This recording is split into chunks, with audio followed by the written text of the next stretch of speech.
하나님 말씀은 출애굽기 20장 7절 말씀입니다. 구약성경 112쪽입니다. 다 같이 읽겠습니다. 너는 내 하나님 여호와의 이름을 망령되게 부르지 말라. 여호와는 그의 이름을 망령되게 부르는 자를 죄없다 하지 아니하리라. 아멘. 하나님 말씀 제목은 하나님의 이름을 망령되게 부르지 말라, 이 제목으로 말씀을 나누겠습니다. 십계명은 예수 그리스도를 말미암아 하나님의 거룩한 자녀된 백성들이 죄와 사망의 권세에 묶여 있었던 지난날의 삶들을 멀리하고 하나님의 복을 받으며 하나님과 동행하는 새 생명의 삶을 누리기 위한 방법으로 우리에게 제시해 준 계명이 바로 십계명입니다. 그래서 십계명의 1계명에서는 분명하게 선언하고 있습니다. 가장 복 있는 인생이 어떤 인생이냐? 오직 여호와 하나님만을 경외하는 인생이 복 있는 인생입니다. 믿으십니까?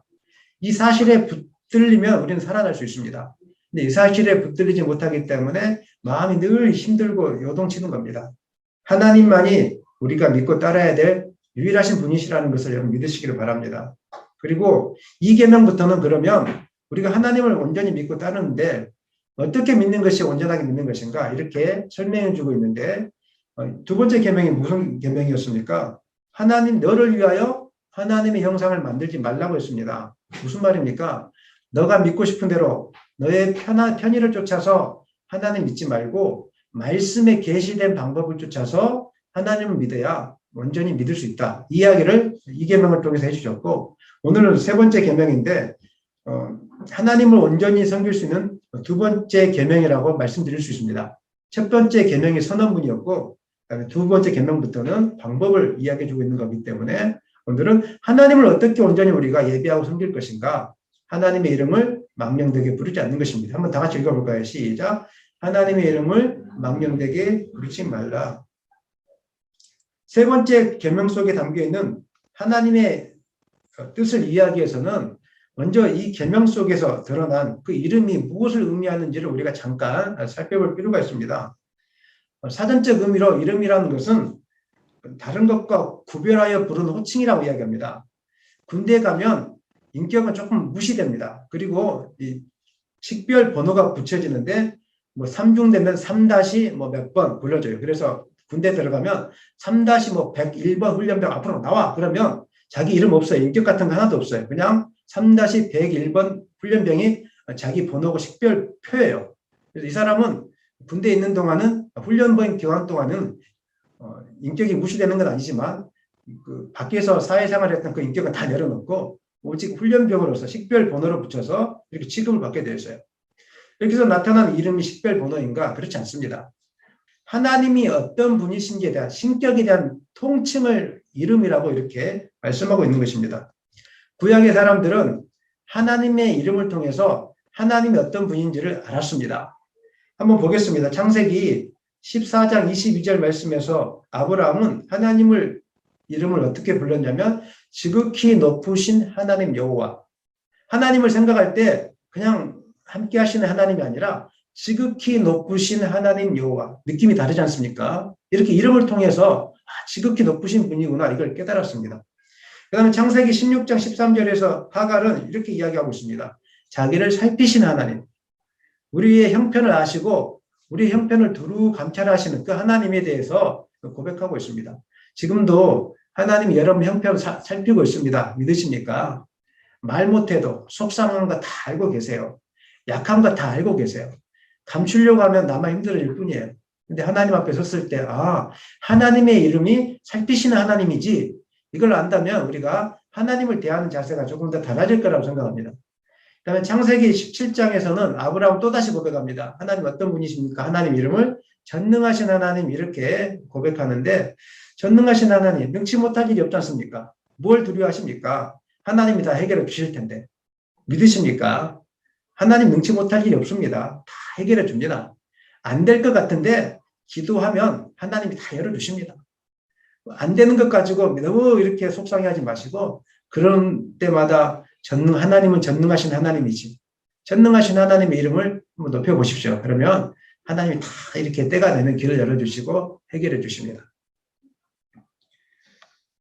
그러므로 우리가 하나님을 대할 때 그 이름의 의미를 얼마나 알고 있는가, 또 그 이름을 어떻게 부르느냐에 따라서 하나님을 섬기는 방식이 달라질 수밖에 없습니다.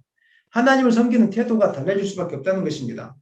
아버지를 부를 때 아버지의 인격을 잘 알고 아버지를 존경할 만한 대상으로 알고 아버지와 친밀한 관계가 되어져서 아빠라고 부를 때 그 아빠라는 그 명초칭과 그다음에 아빠를 존경할 만한 대상으로 여기지 않고 아빠랑 관계가 되어지지 않는 상태에서 아빠라고 부르는 호칭은 느낌은 다릅니다. 첫 번째 아빠는 내가 다가가면 사랑으로 나를 감싸주시고 나의 어려움을 아시고 나의 필요를 채워주실 아빠, 이 아빠로 아는 것이고, 두 번째 아빠는 보기 싫은데 어쩔 수 없이 나와서 잠깐 아주 앉아 있어주는 것, 형식상으로 그냥 한번 이렇게 예의상으로 있어주는 아빠. 똑같은 호칭이지만 그 아빠라는 의미를 정확하게 알고 가는 거하고 그렇지 못한 거하고 이렇게 다를 수 있다는 것입니다. 하나님의 호칭에 대한 것도 마찬가지입니다. 하나님을 정확하게 알고 그 하나님이라는 이름의 신격을 정확하게 알고 나가는 사람과 예배하는 사람과 삶 속에서 이렇게 하나님을 따라가는 사람과 하나님이라는 그 신격의 의미를 정확하게 알지 못하고 그냥 늘 다른 신을 섬겼던 모양으로 섬기는 사람은 삶의 모습이 완전히 달라집니다. 무능력하고 무기력해지고 삶의 힘이 하나도 없어지게 될 것입니다.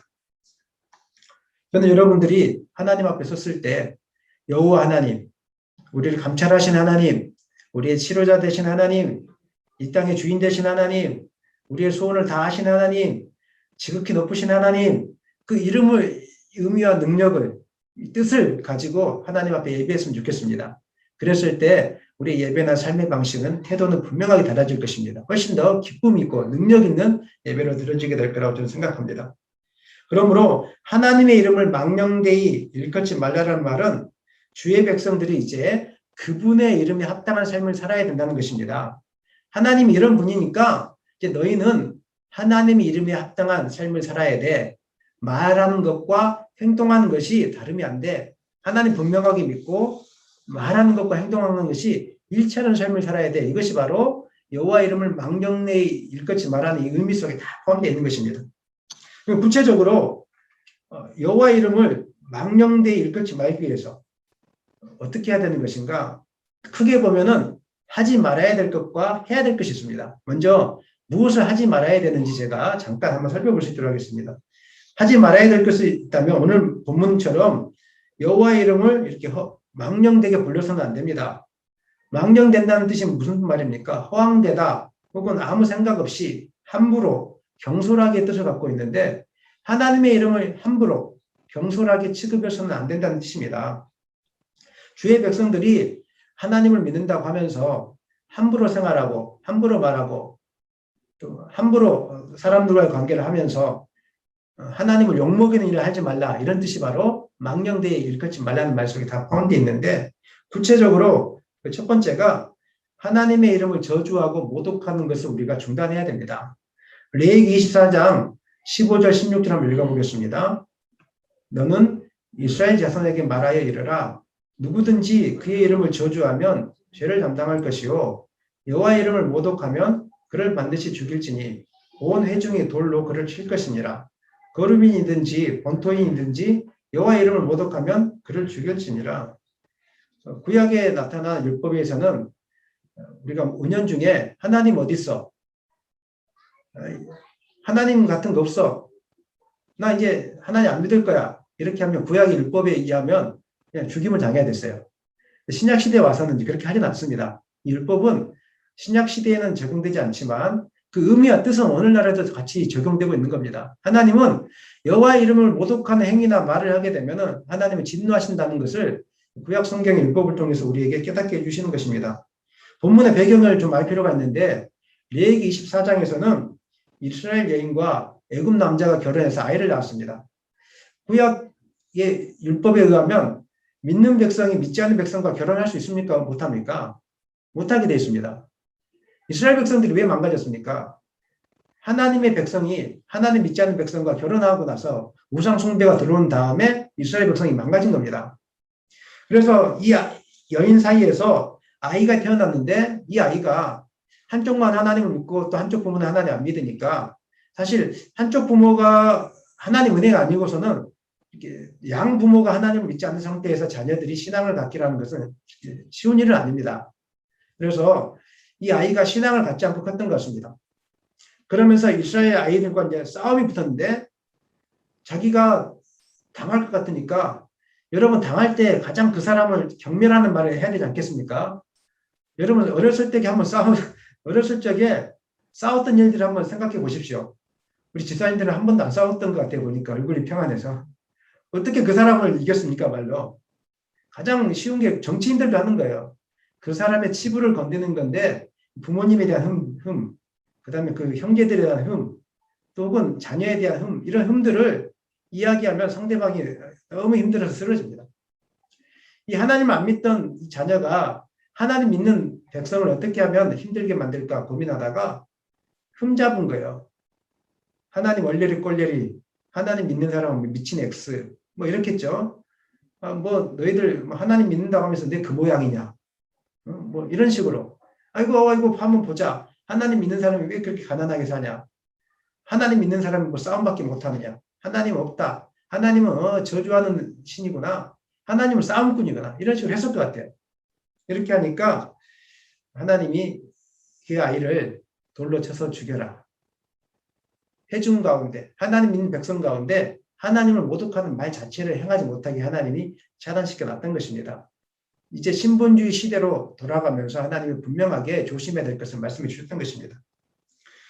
싸움의 근본적인 이유는 조금 전에 말씀드렸던 것처럼 하나님 믿는 백성이 믿지 않는 자와 멍해를 같이 하지 말아야 됨에도 불구하고 어떤 상황 속에서 어쩔 수 없이 혹은 자신의 유혹 때문에 믿지 않는 사람과 결혼하게 되는 경우들이 많습니다. 할 수 있다면 여러분 자녀들은 믿지 않는 사람과 결혼하지 않을 수 있도록 여러분이 만드셔야 되고 혹여나 이제 믿지 않는 사람과 결혼했다면 많이 기도해 주셔야 됩니다. 정말 기도를 하고 더 많이 해주셔야 됩니다. 영적인 싸움이 치열하기 때문에 기도해 주셔야 돼요. 그 과정이 왜 기도해 주셔야 되냐면 하나님을 인정하는 하지 않는 말들을 너무 많이 뱉을 거니까. 하나님 믿지 않는 상대방 배우자가 하나님을 인정하지 않는 말, 예배하지 못하게 하는 말 이런 것들을 너무 많이 뱉을 것이니까 하나님 이름을 모독할 것이니까 여러분들이 더 많이 기도해야 된다는 것입니다. 어찌 되었든지 간에 우리 예수를 통해서 하나님을 모독하고 저주하는 일을 절대 해서는 안 됩니다. 아무리 기분이 나빠도 아무리 분노하는 일이 있어도 하나님 뭐 믿는다고 되는 게 하나도 없네 뭐 이런 말 하면 안 됩니다. 마음속으로도 뭐 기도한다고 뭐가 되겠어? 이러고 하나님 이름 모독하는 겁니다. 안 되는 상황 속에서도 내 뜻대로 안 될지라도 하나님은 전능하신 분이십니다. 이렇게 선포하는 것이 바로 하나님의 이름에 녹취를 하지 않는 것이고 하나님의 이름을 높여드리는 것입니다.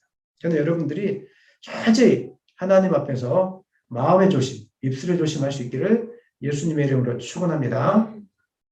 두 번째는 하나님의 이름을 망령되게 일컫지 않기 위해서 두 번째는 하나님의 이름으로 자신의 이익을 취하기 위해서 하나님의 이름을 사용하는 것을 여러분 중단해야 됩니다. 무슨 말인가? 구체적으로 제가 적용해 드릴 텐데 이 자신의 이익을 위해서 하나님의 이름을 취하는 것들이 우리 가운데 너무 많이 있습니다. 몇 가지 살펴보겠는데 첫 번째는 하나님의 이름으로 거짓 예언이나 기도를 해주는 거 이거는 바로 하나님의 이름을 망령되게 일컫는 것입니다. 신학교에 갈 것인가 말 것인가 여러분 하나님이 가르쳐 주겠습니까? 안 가르쳐 주겠습니까? 권사님 신학교에 갈 것인가 말 것인가 하나님 가르쳐 주겠습니까? 안 가르쳐 주겠습니까? 상황이나 환경을 통해서 가르쳐 줄 때도 있지만 안 가르쳐 줄 때도 많습니다. 하나님은 잘 안 가르쳐 주세요. 물론 정확하게 가르쳐 줘서 신학교에 간 사람도 있지만 그냥 환경 속에서 자기가 짐작해서 가는 분들도 있고 가지 말아야 될 분들이 가는 분도 있어요. 근데 하나님 정확하게 안 가르쳐 줄 때도 많아요. 그런데 기도하고 나서 확실치 않는 건데 하나님이 나를 신학교에 가라고 했다고 가는 거 이건 하나님의 이름을 모독하는 것이 될 수 있습니다. 하나님이 하라고 한 적이 없는데 자기가 하는 것이니까. 또 어떤 분들은 자기의 특정한 목적을 위해서 금식 기도를 하시는 분이 있어요. 뭐 사업을 할 것인가 말 것인가 그 다음에 뭐 또 이사를 할 것인가 말 것인가 혹은 또 이제 뭐 직장을 옮길 것인가 말 것인가 뭐 여러 가지 기도를 많이 하죠. 여러분들 하는데 문제는 뭐냐면 그것을 놓고 기도하고 나서 하나님이 하지 말라고 하셨어요라는 말을 제가 거의 들어본 적이 없어요. 목적을 위해서 금식 기도하고 나서 뭐라고 하냐면 하나님이 하셨어요. 이렇게 하나님이 분명하게 가르쳐 주셨어요. 하나님의 뜻을 분명하게 알 수 있는 방법은 이 땅에 존재하지 않습니다. 단지 우리가 알 수 있는 것은 뒤를 돌아봤을 때, 하나님이 우리와 함께 하셨구나. 하나님이 이렇게 인도해 주시려고 이곳까지 인도해 주셨구나라고 하는 것이지, 제가 세종시에 왔을 때 하나님이 분명하게 인도해 주셨으니까 나는 여기서 그냥 뿌리를 받고 살아야 돼. 이렇게 하고 오지 않았습니다. 불안불안하면서 이 땅이 맞는가? 정말 이곳이 맞는가? 계속 불안불안하면서 살아왔는데 뒤돌아보니까 하나님의 뜻이었다는 것이죠. 근데 우리는 기도하고 내 목적을 위해서 기도하고 나면 하나님이 그렇게 하셨다라고 쉽게 말을 내뱉는데 이런 것들은 진짜로 조심하셔야 됩니다. 저는 여러분들이 기도하고 나서 하나님 멈추라고 하셨어요. 이런 좀 고백이 넘쳐났으면 좋겠어요. 근데 신기하게도 기도하신 분들은 멈추라고 했다는 말을 절대 제가 못 들어봤어요. 그냥 작정 기도하고 나면은 다 된대요. 다 하라고 하셨대요. 너무 우리가 하나님의 이름을 잘못 사용하고 있지 않는가 한번 돌아보셔야 된다는 것입니다. 기도하고 나서 다른 사람에게 하나님께서 이렇게 하라고 하셨어. 내가 기도해 보니까 집사님 이렇게 해야 돼. 이거 진짜 조심히 하셔야 됩니다. 왜냐하면 하나님의 이름을 빌려서 자신을 추종하게 만드는, 자신을 의지하게 만드는 수단으로 삼아줄 수 있기 때문에 정말 조심하셔야 됩니다. 은사가 있다고 하시는 목사님들이나 권사님, 장로님들이 이렇게 많이 사용하고 계시는데 하나님의 이름을 빌려서 이사 갈까요 말까요? 와요. 그럼 기도해주고 가야 됩니다. 사업을 해야 될까요 말아야 될까요? 해야 됩니다. 하나님의 이름을 빌려서 하는 거 이거 하나님의 이름을 망령되게 하는 겁니다. 하나님 그렇게 말씀해 주지 않습니다. 망령되게 하나님의 이름을 빌려서. 특별히 코로나 사태나 국가 위기 사태가 되면 항상 등장하는 분들이 있어요. 그거는 이제 전쟁을 예언하거나 하나님의 심판, 종말이 곧 다가왔다, 환상을 보았다 이런 분들이 꼭 등장하세요. 신기해. IMF 때도 그랬고 코로나가 등장하니까 또 최근에도 그렇고 한국에 뭐 전쟁이 일어난다부터 시작해가지고 환상을 보여주셨대요. 요한계시록 설교가 그때부터 막 충만하기 시작하고 막 흥분하기 시작하고 이렇게 하시는데 그 예언이라는 이름으로 막 선포하는데 하나님께서 주셨다고 실제 이루어지지 않아요. 문제는 뭐냐면 이루어지지 않는 사건에 대해서 내가 잘못했습니다라고 말한 적을 제가 들어본 적이 없어요. 뭐 기도원들 같은 데 곳에 가서 막 예언 기도를 많이 받으시는데 이루어지는 경우도 있지만 이루어지지 않는 경우도 진짜 많아요. 근데 거기에서 내가 잘못했습니다. 이렇게 고백하는 목사님, 권사님, 장로님을 제가 만나본 적이 없어요. 그건 쉬하고 덮고 넘어가고 100명 중에 한 10명 뭐가 이루어지면 한 명 이루어지면 그 된 걸 가지고 간증을 시키고 된 걸 가지고 자꾸 뭐 하셨다고 하고 자기 이름이 높아지려고 하는 이런 습성에 빠지게 되는데 아무리 그것이 하나님의 이름으로 되어진다고 할지라도 하나님이 그렇게 하셨습니다는 말을 우리가 절제해야 되는 것입니다. 특별히 제가 가장 속상했던 것은 어떤 분들은 이제 좀 은사가 있다고 하시면서 병든 자들을 놓고 기도해 주세요. 그리고 기도 끝나고 나면 뭐라고 하냐면 하나님이 낫게 해주시겠다고 저한테 가르쳐 주셨습니다. 말기암이 걸려서 왔는데 하나님이 기도하니까 하나님께서 이 병을 낫게 해주시겠다고 가르쳐 주셨습니다. 그러면 그 기도 받는 사람은 울고 막 그냥 헌금 엄청 합니다. 이제 하나님 낫게 해주셨다고. 그리고 목사님 능력 있어 보이고 성도들이 아멘 아멘 하고 그걸 또 대중 기도 가운데 선포해요. 문제는 뭐냐면 그분이 3개월, 4개월 뒤에 소천하셨어요. 그리고 그 아내 되는 분이 실망해서 교회를 안 나왔어요. 누가 책임집니까? 이런 일들이 한국 교회 가운데 너무 많이 있어요. 하나님의 이름을 높이는 게 아니라 자기 이름을 높이고 하나님의 이름을 이용해서 결국은 자기의 명예를 높이는 이런 일들을 하고 있기 때문에 아무리 확실한 것이 있을지라도 하나님이 하셨습니다. 이렇게 말하면 안 됩니다. 이렇게 말해야 되죠. 제가 기도해 보니까 제 마음속에 감동을 주시는데 이렇게 한번 하는 게 좋을 것 같습니다. 하지만 아닐 수도 있습니다. 이렇게 하는 게 가장 지혜로운 말입니다. 기도했다고 감동이 온다고 하나님이 하라고 하셨다고 이런 것들은 정말 조심해야 되는 것입니다.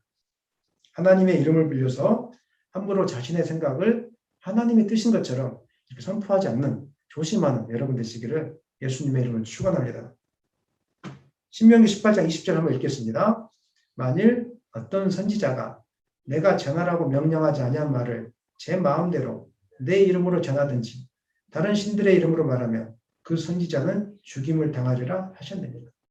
이 말씀이 지금 거지것대로 이루어진다면 아마 그렇게 말할 사람들이 없을 거예요. 당장 이루어지지 않으니까 너무 쉽게 이렇게 이야기하는데, 제가 오늘 이렇게 이야기해 주는 이유는 올바른 신앙생활을 위해서 항상 조심히 하셔야 되고, 하나님의 이름으로 예언해 주시는 분들 여러분 경계하셔야 되고, 들을 때도 있겠지만 항상 조심스럽게 이야기하시는 분이 진짜입니다. 확신을 가지고 이야기하는 분은 가짜니까 그런 분들 말들을 여러분 추정하지 마시기를 간절히 소망합니다. 첫 번째, 거짓 예언, 또 하나님의 이름으로 거짓 기도하는 거 하지 말라고 했고, 두 번째는 하나님이 말씀하지 않은 특정한 목적을 이루기 위해서 하나님 말씀을 이용하는 경우가 바로 여기에 해당합니다. 이것도 우리 교회 안에 굉장히 많이 있습니다.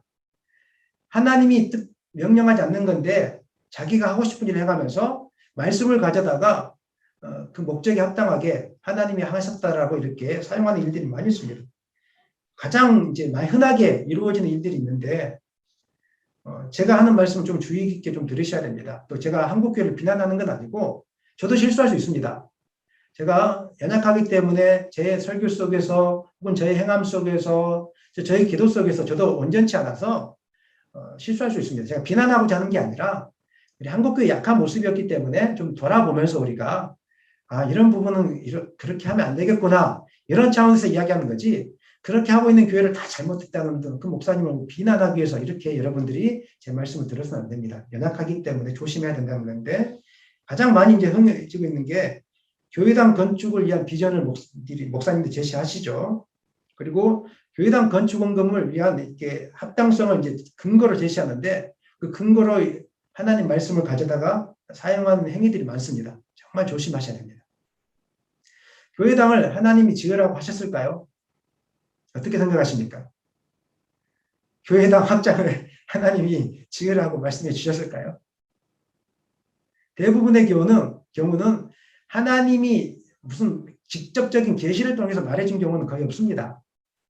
대부분 경우는 교회의 어떤 합리적인 이유 때문에 혹은 목사님의 목회적인 방향 때문에 자기의 사적인 어떤 목적 때문에 교회당을 확장하고 건축을 할 수밖에 없죠. 개척교회가 성도들이 많아지고 좁아지면 교회당 건축하셔야 되잖아요. 근데 이걸 기도하면서 이게 하나님의 뜻이냐 아니냐 묻고 또 말씀을 가져다가 하나님의 교회를 확장하려고 했다고 하는 것은 하나님의 이름이, 하나님 말씀이 잘못 오용될 소지가 있기 때문에 이건 정말 조심하셔야 됩니다. 근데 우리는 그렇지 않고 인간적인 어떤 뜻을 이루기 위함에도 불구하고 교회당이 지어진다고 하니까 다 하나님의 뜻이라고. 그거 기억하셔야 돼요. 다윗이 성전을 지으려고 했지만 하나님 말리셨잖아요. 근데 우리는 기도만 하면 하나님 말리지 않아요. 기도만 하고 나면 제가 처음에 이야기한 것처럼 다 무조건 시행해요. 무조건 시행하고 시행하기 위해서 하나님 말씀 앞에 순종하기 위해서 기도하는 게 아니라 내 목적을 이루기 위한 정당성을 뒷받침하기 위해서 기도를 하는 것이고, 내 목적을 이루기 위한 정당성을 받침하기 위해서 말씀을 갖다가 사용한다는 거예요. 조심하셔야 된다는 것을 제가 말씀드립니다. 혹시 그런 분을 만나시거든 또 비난하거나 비판하지 마시고, 우리는 정확하게 모르니까 조심하시고 경계하셔야 되는 이야기를 제가 여러분에게 말씀하고 있습니다. 하나님 말씀을 자신의 이익을 위한 도구로 사용했던 그런 일들은 교회사에 많이 있습니다. 찾아보면. 특별히 여러분들이 잘 알고 있는 이야기가 바로 대표적인 것이 화려한 성당을 건축할 목적으로 면죄부를 판매한 일입니다. 현재 교황이 거주하고 있는 바티칸 베드로 성당, 대성당은 중세 비리의 상징과도 같은 곳입니다. 당시 교황은 바티칸 대성당을 가장 화려한 장소, 웅장한 장소, 예술품이 있는 장소로 만들기 위해서 어떻게 재정을 조달할까 이렇게 이야기하다가 헌금을 이제 다양한 방법으로 강요하게 했는데, 그 당시에 이제 성도들은 하나님 말씀을 읽지 못했거든요. 인쇄술이 발달하지 않았기 때문에.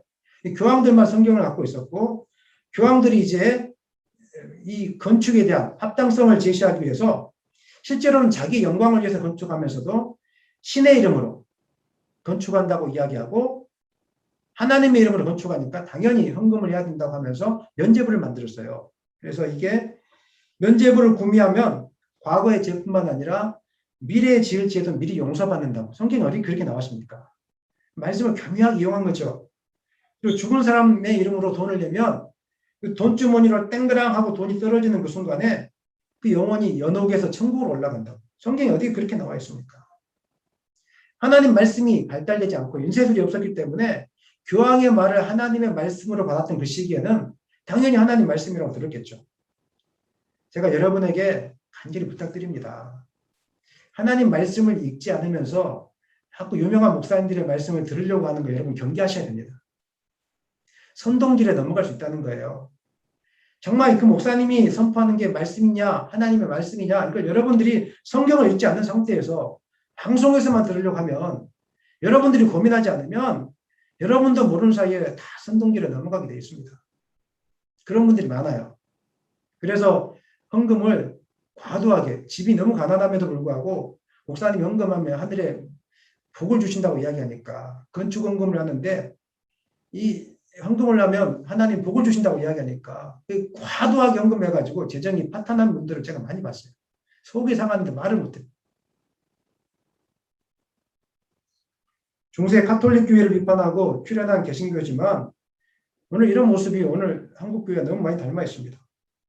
말씀으로는 세상의 부패를 한탄하고 세상처럼 살아야 되는지 말아야 된다고 이야기하지만 세상 권력을 잡기 위해서 유명해지기 위해서 애쓰는 그 교회의 모습, 더 커지기 위해서 애쓰는 모습, 십자가의 용서라는 그 메시지를 자신의 추악한 죄악을 덮기 위해서 사용하는 그런 목회자들, 하나님 말씀을 자신의 이익의 도구로 사용하는 모습은 아닌지 우리가 조금 더 생각하면서 부정적인 시선이 아니라 안타까워하는 마음으로 우리 자신을 좀 돌아보는 오늘 말씀에 비추어서 그런 여러분 되었으면 좋겠습니다.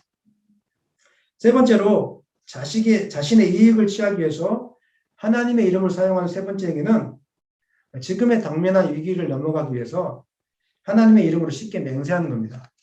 정말 조심하셔야 되는데 맹세가 하나님의 이름을 망령되게 행하는 것, 하나님을 욕먹이는 이유는 다른 게 아니라 나의 맹세로 인해서 주변의 사람들이 힘들어지기 때문에 그리고 하나님에 대한 신뢰를 나로 인해서 떨어뜨릴 수 있기 때문에 뿐만 아니라 하나님의 이름으로 하는 맹세가 나의 거짓된 모습을 덮기 위한 수단으로 작용하고 있기 때문에 정치인들이 거짓말을 해놓고 나서 하나님 앞에 맹세하는데 절대 그런 일이 없다고. 이건 하나님의 이름을 자신의 거짓을 포장하는 수단으로 사용해서는 안 되거든요. 이런 일들이 아무렇지도 않게 왜 다 그렇게 하고 있으니까 아무렇지도 않게 오늘날 이 시대 가운데 행해지고 있습니다. 사사기에는 잘못된 맹세 때문에 자신도 고통을 받았지만 자기 가족이 고통을 받았던 사건이 하나 등장합니다. 여러분이 잘 아시는 것처럼 사사기 11장에 기록된 사사 입다와 그의 딸에 대한 이야기입니다. 사사 입다가 암몬과의 전쟁에 나가는데 암몬 족속이 너무 강하니까 하나님께 맹세를 합니다. 이 전쟁에서 승리하고 돌아가면 그 첫 번째로 나를 맞이해주는 짐승이든지 사람이든지 하나님께 번제물로 바치겠다고. 우리 사사기 11장 30절 31절 읽겠습니다.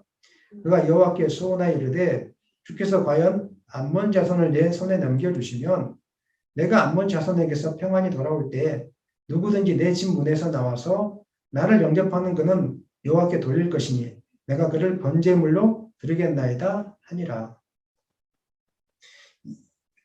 번제물은 뭡니까? 짐승을 죽여서 태우는 제사가 번제 아닙니까? 이거 이런 고백하면 안 되거든요. 하나님 기뻐하지 않거든요. 이게 말도 안 되는 고백을 이급하니까 막 한 거예요. 그런데 암몬 전쟁에서 승리하고 돌아오니까 첫 번째로 맞이한 사람이 누구였냐면 자기 딸이었어요. 외동딸. 얼마나 속상했겠어요. 이 본문을 어떻게 해석해야 될지는 지금도 연구 과제입니다. 사람을 죽여서 범죄물로 드렸을까? 많은 개혁주의 신학자들은 이제 그냥 기도원에 가서 평생 동안 천일로 살겠다 이런 뜻인데 근데 말씀을 보면 또 그것도 아닌 것 같아요.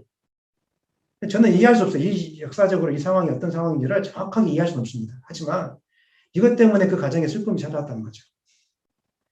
우리는 오늘날 이런 일들이 많아요.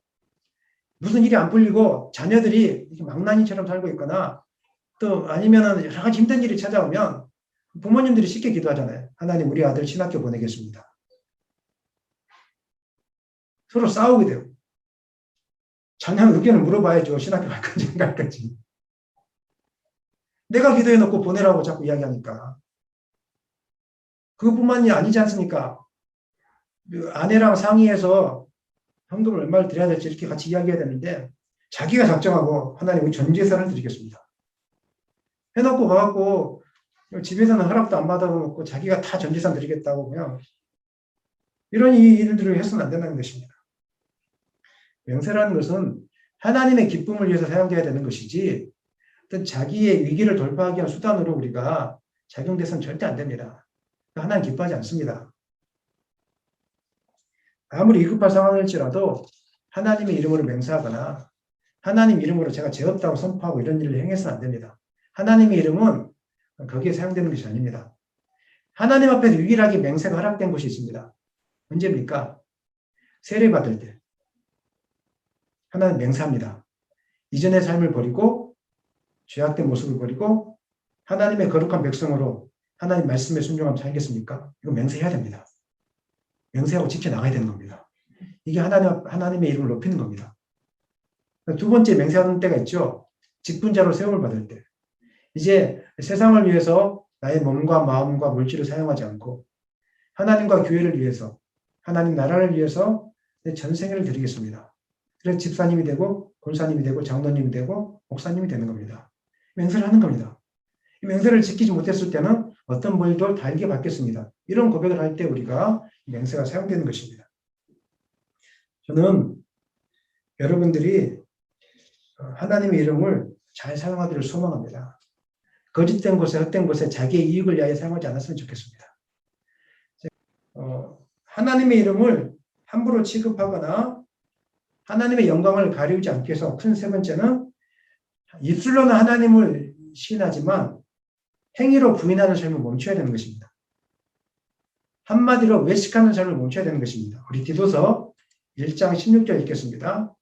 그들이 하나님을 시인하나 행위로는 부인하니 가증한 자요 복종하지 아니하는 자요 모든 선한 일을 버리는 자니라. 신약시대 때 하나님의 백성이라고 공언하는 유대인들이 있었습니다. 이 사람들을 두고 한 말인데 이 사람들은 하나님을 믿는다고 입술로는 고백하고 있었어요. 얼마나 하나님을 잘 믿는다고 고백했는지 몰라요. 그런데 하나님을 믿지 않는 이방인들이 볼 때는 너무 부패하고 파렴치한 행동들을 너무 많이 한 거예요. 그래서 이방인들을 하여금 하나님을 악평하게 만들고 기독교를 배척하게 만들었어요. 오늘날도 한번 보십시오. 왜 교회가 세상에 욕을 얻어먹습니까? 아니 교회가 욕을 얻어먹으니까 하나님의 이름이 욕을 얻어먹어요. 오늘 말씀을 통해서 겉과 속의 다른 삶을 멈춰야 된다는 겁니다. 바리새인들은 예수님께서 바리새인들의 이런 겉과 속이 다른 모습들을 지적했는데 가난한 자를 돕기 위해서 구제한 것이 아니라 칭찬받으려고 구제했습니다. 그리고 기도할 때 하나님의 뜻을 알고 순종하기 위해서 기도한 것이 아니라 사람들에게 보이려고 해당해서 크게 기도했습니다. 또 먹는 부식제를 11조까지 드렸는데 하지만 그것은 드리면서도 더 중요한 것 하나님을 사랑하고 이웃을 사랑하는 것은 지키지 않았습니다. 자신의 내면을 변화시키기 위해서 노력하는 것이 아니라 겉모습만을 치장하기 위해서 노력하는 사람들이 바로 유대인들, 바리새인들과 서기관들이었습니다. 예수님은 이 사람들을 굉장히 야단쳤습니다.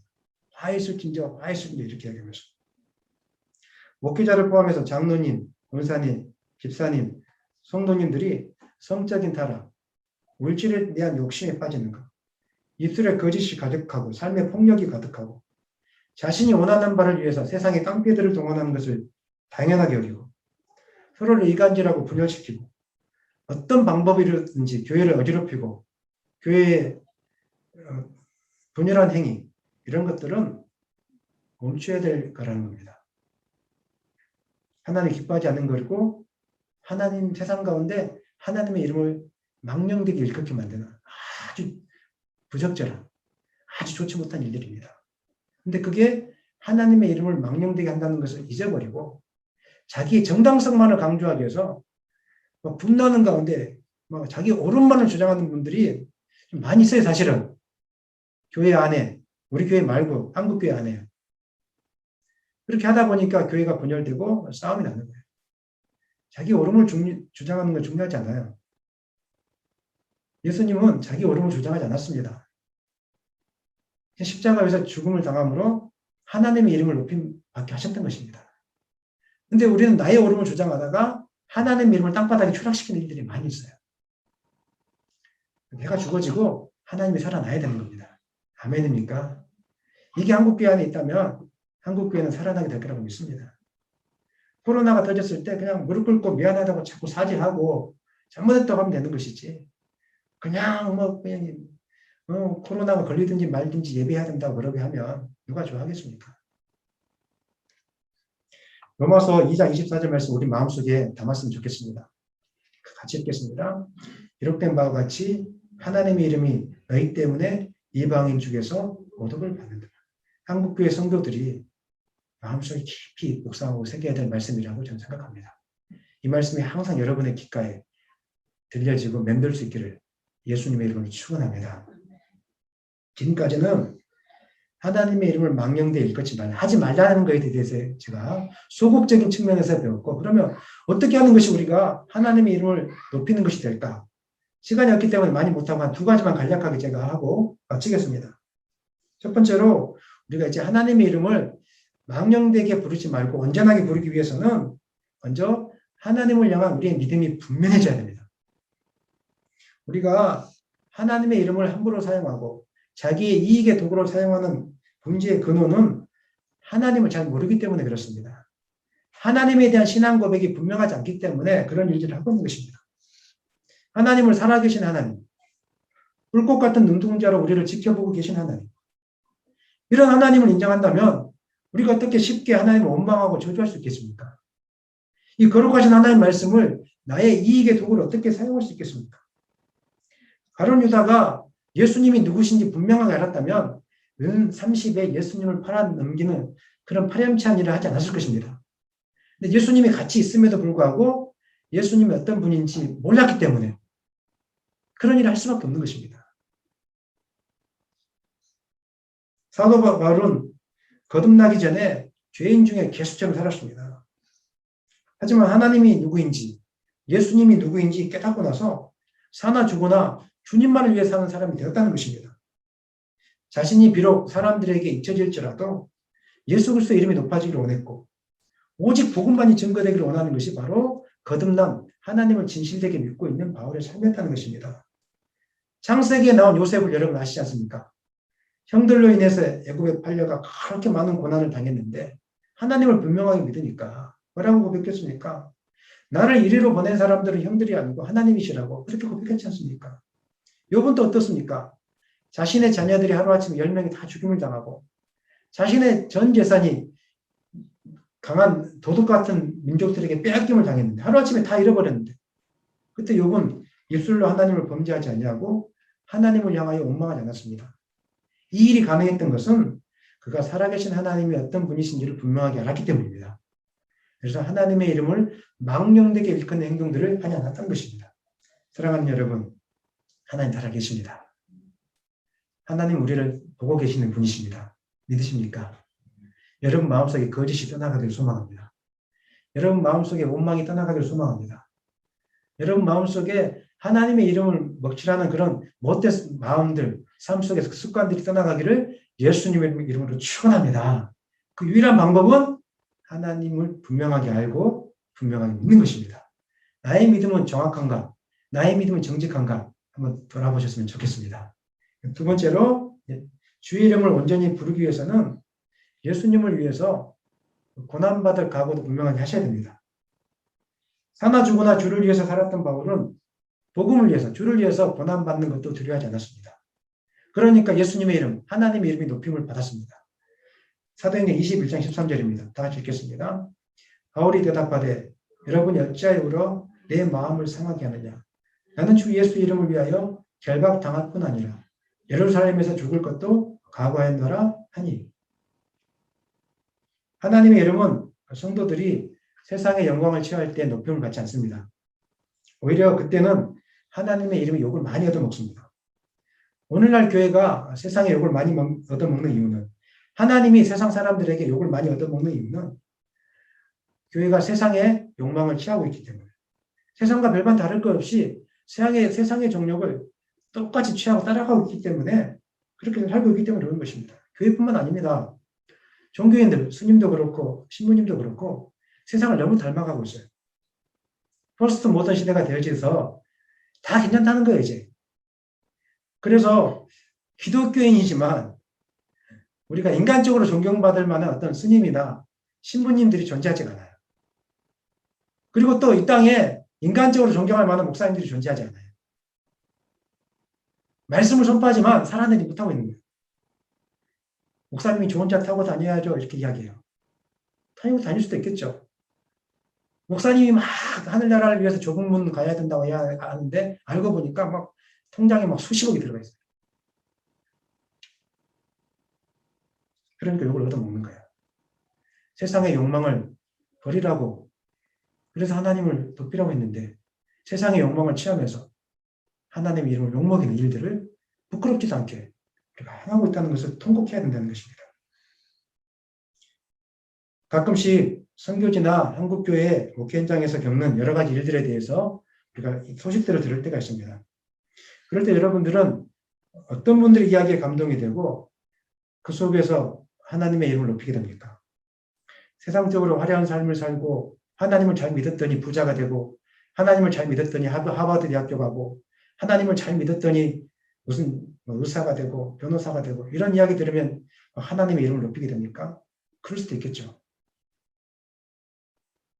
하나님 잘 믿었더니 제가 모닝 타고 다니다가 벤츠를 타고 다닙니다. 그럼 여러분 막 마음에 감동이 찾아옵니까? 저는 안 그렇습니다. 사랑하는 여러분, 저는 이런 이야기 들을 때 하나님 이름 높이게 되더라고요. 북한에 들어가신 선교사님 이야기 들은 적이 있어요. 북한 땅에 복음 전하기 위해서 성경책을 가지고 안 들키려고 가서 지하교회 성도들과 만나서 복음을 전하다가 잡혀서 미국 시민권을 갖고 있는데 전기로 고문당하고 오줌 싸고 똥 싸고 그러면서 하나님 복음을 증거하고 부인하지 않고 그런 이야기 들을 때 눈물 나오면서 나도 저렇게 살아야겠다고. 그래서 저게 진짜라고. 그리고 하나님의 이름을 높이게 되더라고요. 근데 우리는 착각하고 있어요. 하나님은 특별히 성도들의 고난 가운데 함께 하시고 하나님의 영광이 고난 속에서 빛을 발한다는 이 사실을 여러분 기억하셨으면 좋겠습니다. 베드로전서 4장 13절 14절 크게 읽겠습니다. 오히려 너희가 그리스도의 고난에 참여하는 것으로 즐거워하라. 이는 그의 영광을 나타내실 때 너희로 즐거워하고 기뻐하게 하람이라. 너희가 그리스도의 이름으로 치욕을 당하면 복 있는 자로다. 영광의 영, 곧 하나님의 영이 너희 위에 계심이라. 베드로는 자신의 허물이나 비도덕적인 삶 때문이 아니라 복음을 위해서 고난받는 삶 때문에 하나님이 함께 하시고 하나님의 이름이 높아진다고 분명하게 고백하고 있습니다. 천국의 비밀을 아는 사람은 자신의 모든 소유를 팔아서 감추어진 부활을 소유하는 그런 은혜를 누리게 되어 있습니다. 하나님의 이름이 높아지는 비밀은 복음을 위하여 고난 속에 내가 뛰어드는 것입니다. 복음을 위해서 내가 잠을 덜 자는 것입니다. 복음을 위해서 내가 조금 더 수고를 하는 것입니다. 이럴 때 하나님의 이름이 높임을 받게 되어 있습니다. 세상을 살면서 조금 더 편안하게 살고 싶은 욕망이 있습니다. 조금 더 잘 먹고 잘 살고 싶은 욕망이 있습니다. 높아지고 싶은 욕망이 있습니다. 하지만 그거 다 내려놓고 하나님이 오늘 나에게 원하시는 것이 무엇인지 곰곰이 한번 묵상해 보십시오. 하나님을 위해서 힘든 예배 자리에 나오는 삶을 내가 선택하는 것이고 하나님을 위해서 더 어려운 삶들을 선택할 때 하나님의 이름이 높임을 받게 될 것입니다. 사랑하는 여러분, 하나님의 이름을 망령되이 일컫지 말라는 것은 주의 백성들이 그분의 이름에 합당한 삶을 살아야 된다는 것이고 믿는 것과 아는 것과 행하는 것에 일치된 삶을 살아야 되는 것이라고 말씀드렸습니다. 이를 위해서 하나님의 백성들은 하나님의 이름을 자신의 목적을 이루기 위한 수단으로 사용해서는 안 될 것입니다. 뿐만 아니라 하나님의 영광을 위해서 고난받는 삶을 기뻐해야 될 줄 믿습니다. 여러분들이 오늘 이 계명, 이 말씀을 잘 기억하심으로 삶 속에서 하나님의 이름을 높이는 또 많은 사람들이 여러분의 모습을 보면서 하나님의 이름을 높이는 그런 삶을 살 수 있기를 예수님의 이름으로 간절히 축원합니다.